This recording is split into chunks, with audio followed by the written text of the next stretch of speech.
Shalom, shalom, peuple de Dieu, shalom, shalom,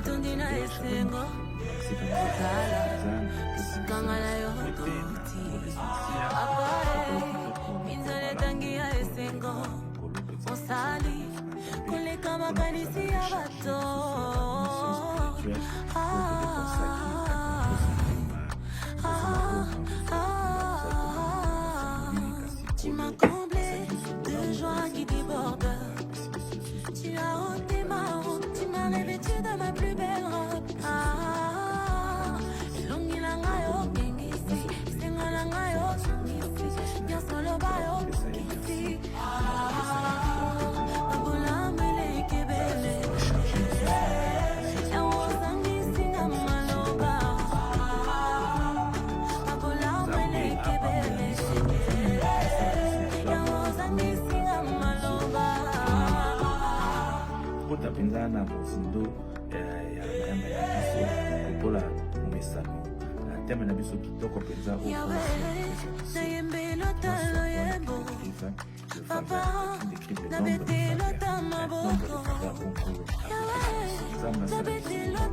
ya mbwete tokota na mozindo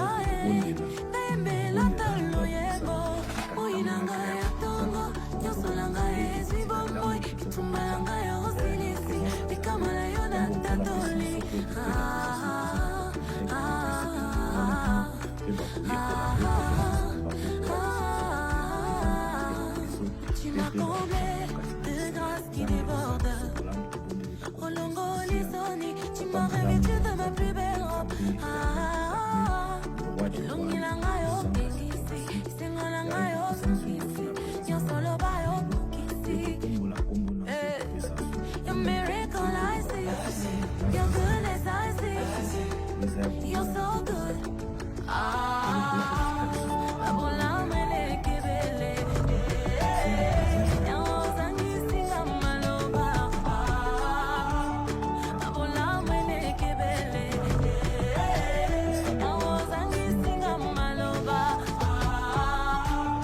Abola mele kebele, yawo sangisi nga maloba.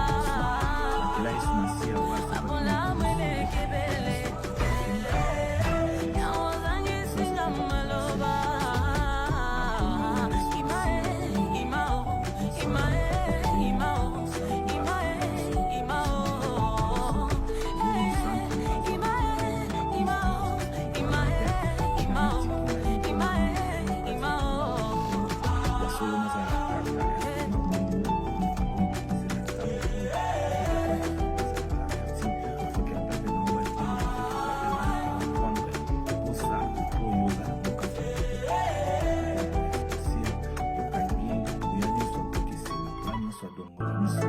Yahweh, motema etondi na esengo otala sikangala yo toti apare kinzala etangi ya esengo osali koleka makanisi ya bato.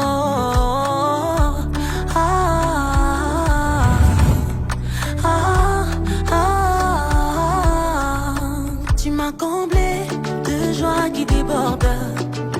Tu as ôté ma honte, tu m'as revêtu de ma plus belle robe.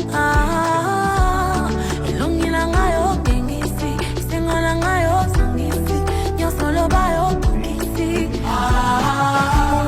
Abula mele kebele,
na misato.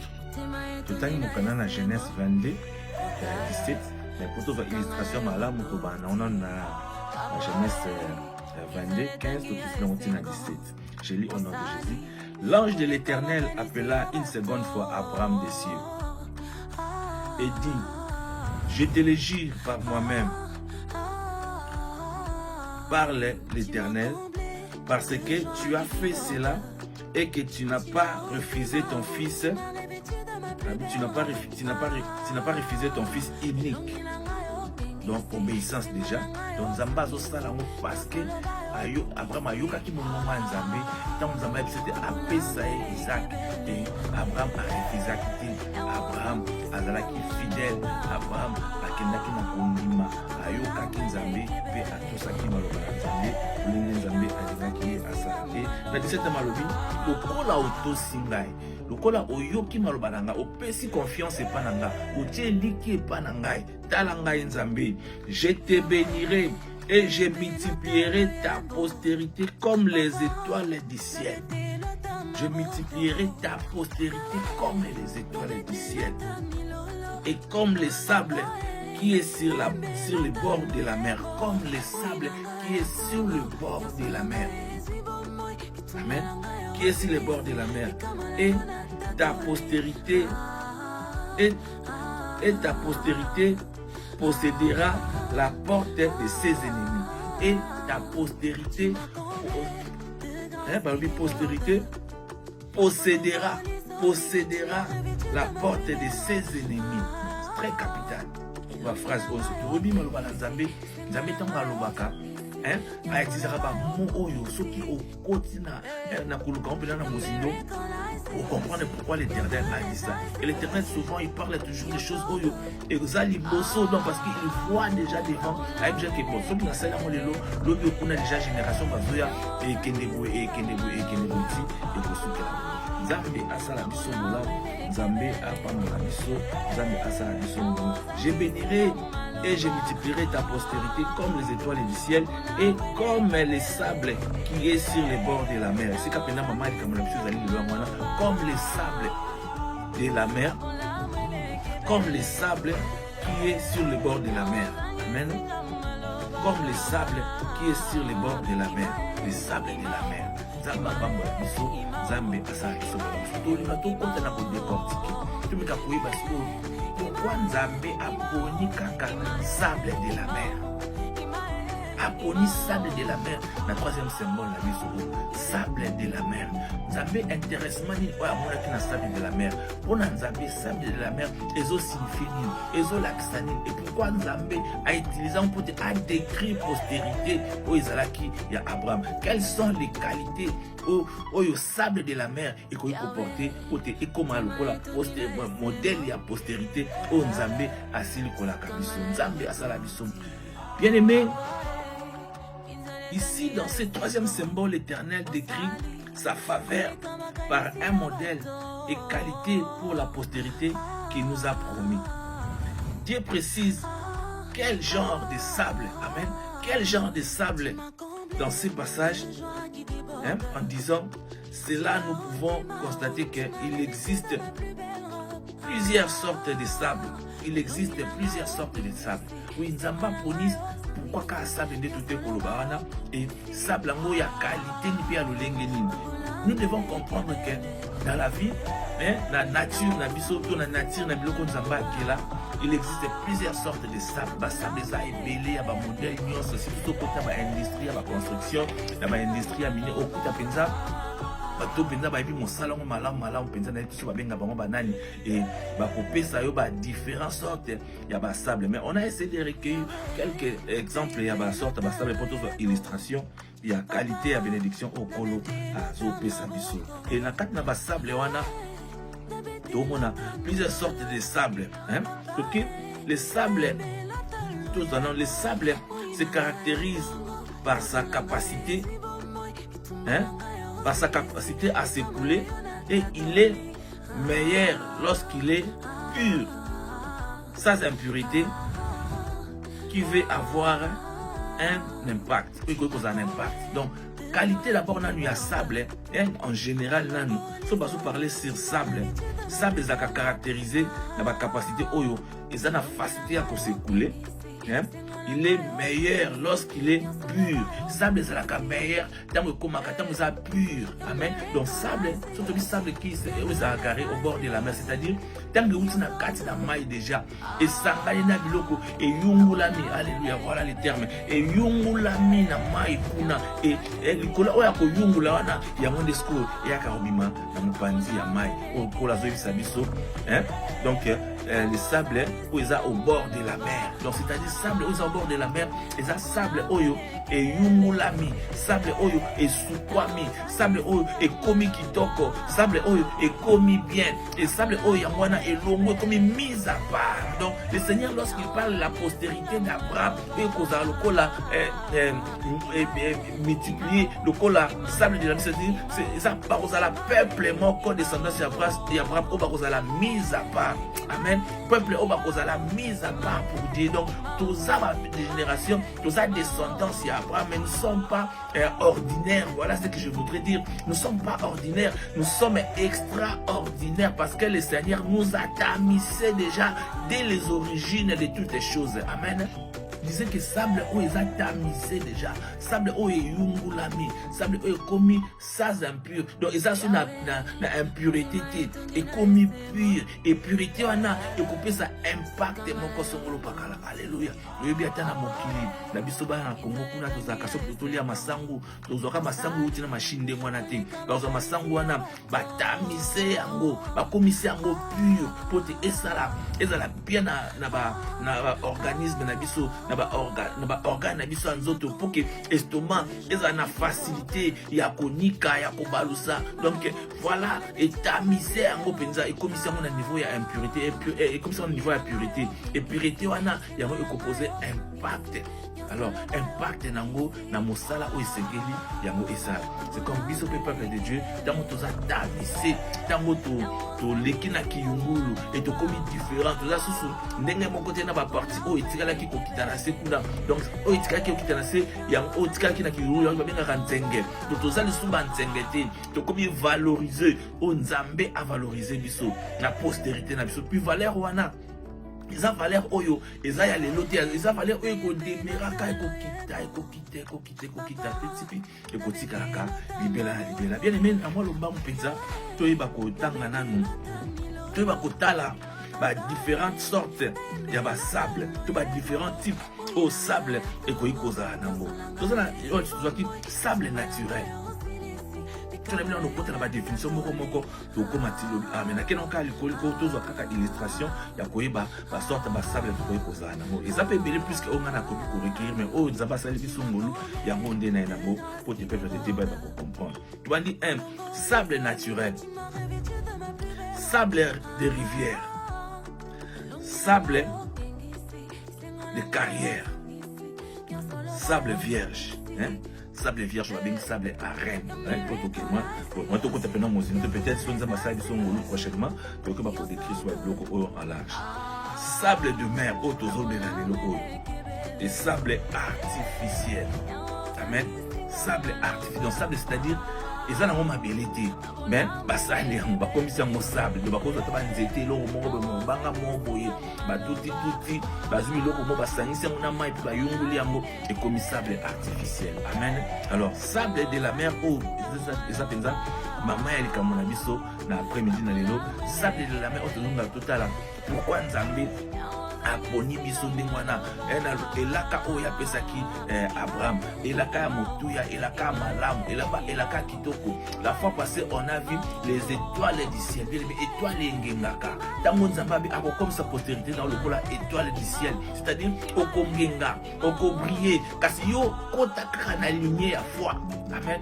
Kota na lignée ya foi na vina yo yeba ko ça la foi tala nzambe à cause de la foi, à cause parce que tu as obéi à mon ordre. Amen. Parce que tu as obéi à ma voix et moi je ferai de ta postérité le kola ba étoile du ciel et na okomi sabango lisusu le kola le sable de la mer, sable au bord de la mer. Alléluia. Amen, bien-aimé, amen. Alors, sable oyo de la mer, sable oyo eza pur, ça c'est impurité. Sable oyo tolobi, eza na ba qualité moko bo onzambe apesi biso yango. Alors, mutu aza considéré comme postérité ya Abraham. Mutu aza considéré na lignée oyo ya mapamboli onzambe apesi na Abraham. Ya lolenge ya ba sable oyo tozolobela lelo. Ah, oyebi ba sable wana, eza sable oyo esengeli vraiment ntango yo komi déjà la kata lignée wana oza considéré lokola sable mise à part pour Nzambe. O comme déjà na ba qualité oko ya kozala propre. Amen. Comme déjà na ba qualité ya kozala ba apparence moko ya propre. Donc il faut porter apparence moko ya propre parce que sable oyo yungulami. Alléluia. Sable oyo yungulami et comment déjà loko ya propre et loko ya bien. Donc ba salito etikali na kiyungulu. Sable wana e yungulami parce que le Seigneur nous a ayunguli biso na biso balongo loling na lokuta di français. Amen. Le Seigneur ayunguli biso tanga ayunguli biso donc bantenge nyonso etikali na kiyungulu. Alors biso to kiti toza raffiné. Alors, tant que comme raffiné, tout ça propre. Et tant que tout ça comme nous sommes propres, propres pas seulement parce qu'avec par la tenue, mais propres parce que nous sommes, propres par notre foi, propres par notre cœur, propres par notre âme et propres par notre esprit et notre caractère vis-à-vis du monde. Donc, automatiquement, la personne est mise à part pour Dieu. On a besoin de la personne extraordinaire. Alléluia. Alléluia, bien aimé, osa extraordinaire. Komita lenge osate, kotala ba difficulté te, kotala ba problème yosa nangote. Tango yo tche kondi makati na te, kolo akosala, kolo azali, kolo apesi liloba. Yo tche na mona misala, osaeli maloba na Nzambe, bien aimé, okomi une personne extraordinaire. Alléluia. Une personne extraordinaire pour Nzambe. Nzambe asala biso bolamu, Nzambe asala biso ngolo. Alors, katina sable, bien aimé.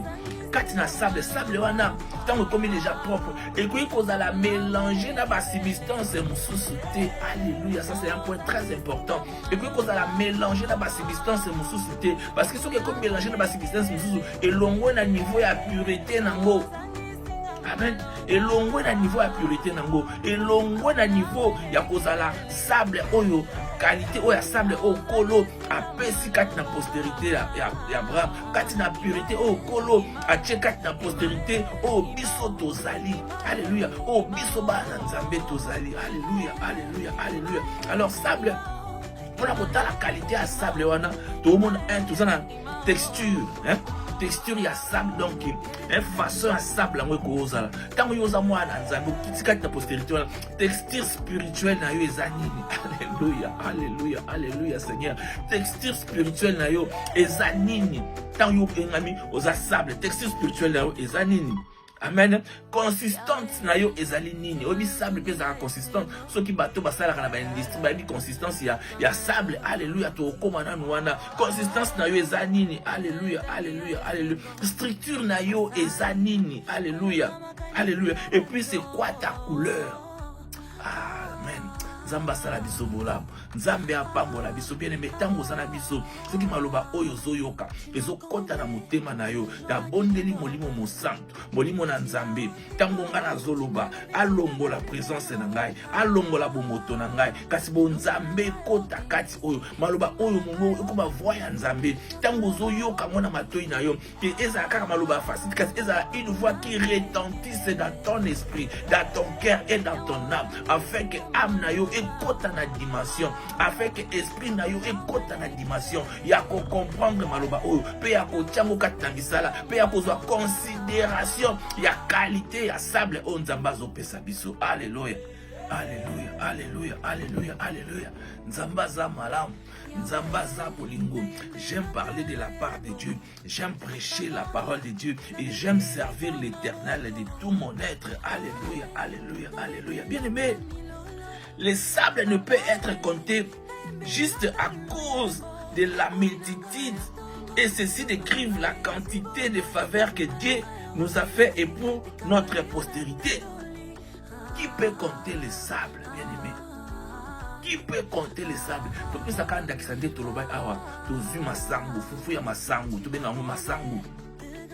Tango to yunguli masangu poto toke ne kosala ngo poto tango to yunguli masangu bakonji ata sakombi ya masangu moko babi okay bon po tolia penza bien biso nyonso po ekoka biso na libota toza mafusu 20 toza mafusu 10 toza 5 siko po te ba quantité mutu na mutu aolia combien ba pesi yo devoir yo molambi bazwi masango wana oza tamiser ba tiango na kati na sakombabi tangango comme c'est pesa biso valeur te ba ko to kabola ngone ni bien-aimé. Alléluia. Tu peux commencer du matin jusqu'au soir. Ata sakombi pamba okotanga ngoti. Alléluia. Ata sakombi pamba okokakotanga ngoti. Alors combien à plus forte raison mutu akokakotanga les sables multitude wana quantité wana et c'est ainsi Nzamba azota sur le nombre de faveurs. Mais c'est un nombre le nombre de faveurs, c'est-à-dire c'est un nombre illimité. Et ça faveur immérité, grâce bien aimé, que nous soyons des sables, au bord de la mer. Et pourquoi l'Éternel a mis sable ceux qui ont sable au bord de la mer. Au bord de la mer, bien-aimé. Oyebi nzete oyo zokola pembeni ya mai, eza nzete oyo, eza na fruitier, nzete oyo zokola na matiti ya vert, nzete oyo zokola bien, na ba ingrédients nyonso possible parce que mai eza siko sable oyo eza nzamba yunguli yango kuna. Alléluia, alléluia. Nzamba mystique. Nzamba yunguli yango kuna. Nzamba yunguli yango azongo siko abende mpanzi a séparer ngo na sable ya kati ne balé, pe na sable au bord de la mer. Siko les biso tout ça le cola sable au bord de la mer. Alléluia. Bien aimé, l'eau c'est la vie. Amen. L'eau c'est la vie. Bible zolo baso komoni moto azana eloko azana memi mai me mai landaye. Alléluia. Landaye parce que moto anazo mema vie atambola na vie. C'est-à-dire que lorsque le Seigneur a choisir biso sable au bord de la mer, c'est-à-dire eza postérité oyo ekozalaka na vie, postérité oyo ekozalaka na abondance, postérité oyo alléluia alléluia alléluia alléluia alléluia, postérité oyo ekotonda na kofuluki misama nzambe na vitamine bonzambe, alléluia alléluia, na santa bonzambe, postérité oyo ekosilaka jamais, postérité oyo ekozalaka toujours multiplier ata lelo batie biso mandoki, ata lelo bakao balobi tokosilaka te parce que nzambe apesa biso déjà multitude, alléluia. Nzambe apesa biso déjà multitude, personne ne peut nous finir ata kutu mobi mokombola, nzambe ko multiplier kaka, alléluia alléluia alléluia. Nzambe asala biso bolamu, nzambe apambola biso, nzambe azala na biso. Le Seigneur fait de nous une race bénie de l'Éternel. Alléluia, rabénitel, une race bénie de l'Éternel. Nzamba sala biso race wana. Obi, nzamba race oyo eza bénie de l'Éternel. Eza race oyo de génération en génération parce que obi race ici la raté. Tout faut un moins parenthèse one. Lorsqu'on parle de la race, bien aimé, pour race moko songolo pakala ici là en tout cas, eza vraiment difficile. Pour race wana et c'est multiplié tout qui est tous on a dit race mondele là le poso mondele race wana kata le poso mondele eza na ba qualité na ba différence entre ba race pe eza na kati wana na race na biso ya ba kobo ya moto moindo race na biso pe ko sila kate OK sika bisika nyonso okuta ngo okobaluka mboka nyonso kozala mokobo azali. Alléluia. Tesika yo ke mboko penda mondele na mondele kasi suka omona lokobo akozala. Alléluia. Et c'est pareil, lorsque l'Éternel bénit, lorsque l'Éternel nous donne, alléluia, cette race bénie de l'Éternel, alléluia, alléluia, alléluia, alléluia. Et cette race, l'Éternel, la Bible l'appelle sable Amos. La Bible l'appelle Amos. Alléluia. Amos, c'est Amos, et un verset, tout le monde a Amos, c'est Amos, on est allé à A-M-O-S, mais Amos, tout le monde a Amos, c'est A-M-M-O-S. Au Bible, ils ont écrit modèle, il y a sable, alléluia. Nzamba pambola biso, Nzambe asala biso bolamu, Nzambe asala biso ngolu. Bien aimé, pourquoi Dieu précise sable de la mer? Taliba qualité wana. En réalité et publiquement, les sables symbolisent autrement. Alléluia. Alléluia. Les sables symbolisent autrement plusieurs choses. Plusieurs choses qualité à sable donc Nzambe tant sable de la main parce que avec postérité wana bazaya opambama postérité wana bakozala toujours d'abord à maï, donc c'est-à-dire maï ezatan nyonso bakozala jamais à sec. Alléluia. Postérité wana bakozala toujours béni. Alléluia. Postérité wana bakokendaka toujours liboso baza postérité à qualité. Postérité wana bakozala personne est mise à part pour moi Dieu. Nous sommes mise à part pour Dieu, c'est-à-dire lorsqu'il prie, lorsqu'il parle, lorsqu'il demande une chose à Dieu, bien aimé, le Seigneur agit immédiat, le Seigneur agit directement, le Seigneur est là et ouvre son oreille, assis dans son siège, et l'on a un gelou, bazo yoka, postérité, et l'on a kamoko ce que les lit quelque part, nous avons ni balobi nini. Otozana posa pe ce qu'on y laisse na pona pe na bango et sengelo côté allez, angelu bokita. Alléluia. Bokene ko sala, ngolo nzambe ba no sala toujours parce que nous sommes une race bénie de l'Éternel. Rabenitel. Alléluia. Rabenitel. Zamba pambola biso. Nzambe asala biso ngolu. Nzambe asala biso bolamu. Nzambe asala na biso susu na après-midi na lelo. Nzambe azala na biso. Alléluia. Amen.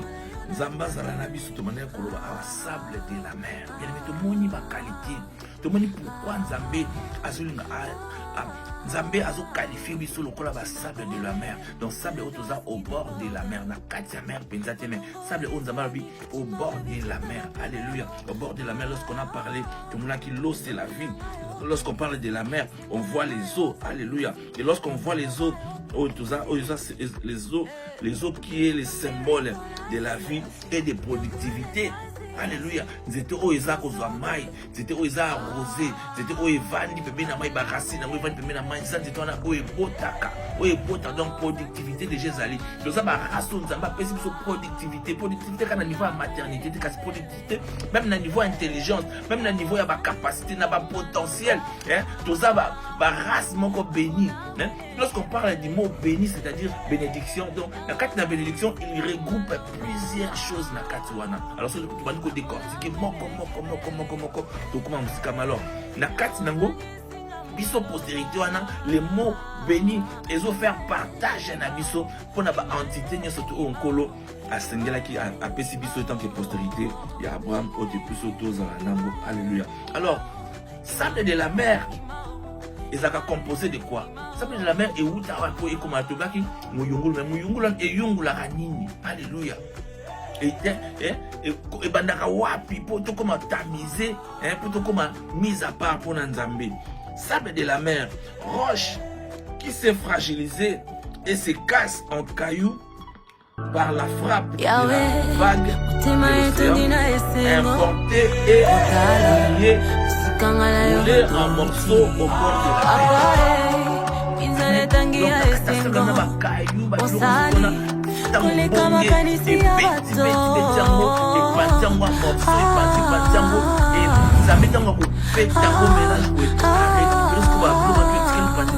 Tu m'as comblé de joie qui déborde. Tu as ôté ma honte, tu m'as revêtu de ma plus belle robe.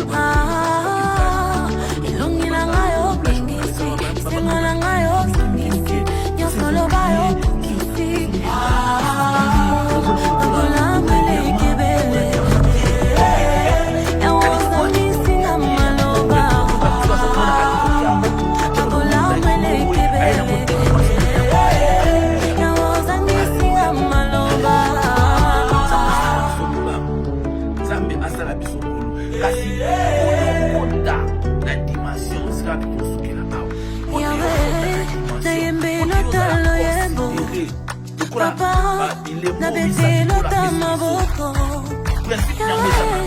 na bete lota milolo, papa, bembe lota loyebo, uinanga ya tongo, yosolanga ezibomo, itumalanga yo wasilisi, ikamala yo na tatoli.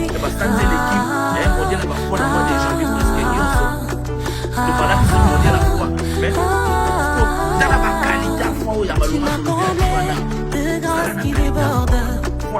Au longo lisoni, tu m'as revêtu de ma plus belle robe.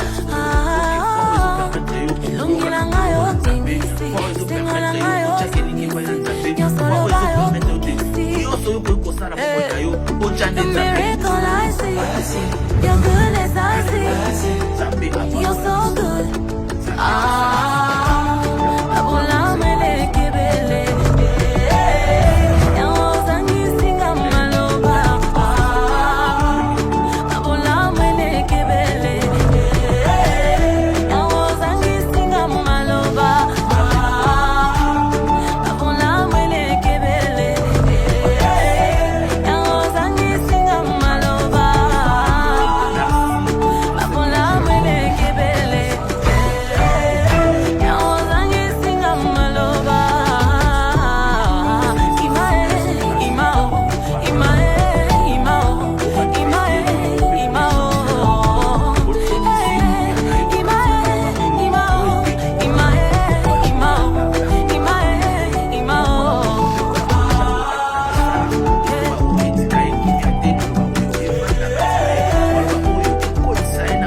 sable oyo ponisi au bord de la mer. Nzambe zala na biso totiki nyonso ya biso na maboko na poso o na maboko na Seigneur de gloire. Et pambola biso makila Yesu Masia ebomba biso makila Yesu Masia ezipa toute l'étendue de notre territoire au Congo DRC. Makila Yesu Masia epesa biso makasi etambola na biso biso to longa à tous égards postérité oyo lobaki na biso nkolo oyo zola kabiso papa ebanda kozwa esika à tous égards de toute dans ma vie na biso pe na intégrité totale à territoire na biso nzambe na nguya to pesi yo lokumu to pesi yo nkembo to pesi yo masacholi na kombo na Yesu Masia pambola ngai yawe pambola libota na ngai pambola ba na ngai yawe pambola molongani yawe pambola pe bandeko nyonso o bakolanda biso pe bandeko nyonso o bakotombola mosakri pe bakopartager message oyo Seigneur de gloire et que aux extrémités de la terre afin que ame moko ebika ame moko ezala sauvé na kombo na Yesu Masia kombo eleki bakombo nyonso yango biso nyonso tobondeli pe tolobi gloire et louange à toi Seigneur Jésus-Christ de Nazareth. Amen. Amen, amen, bien-aimé. Nzamba pambola biso, nzamba sala biso bolamu. Soki Yesu Masia zongi te, tokutani mokone ngeza poya et apesi biso nyonso tu. Bye bye, bye bye.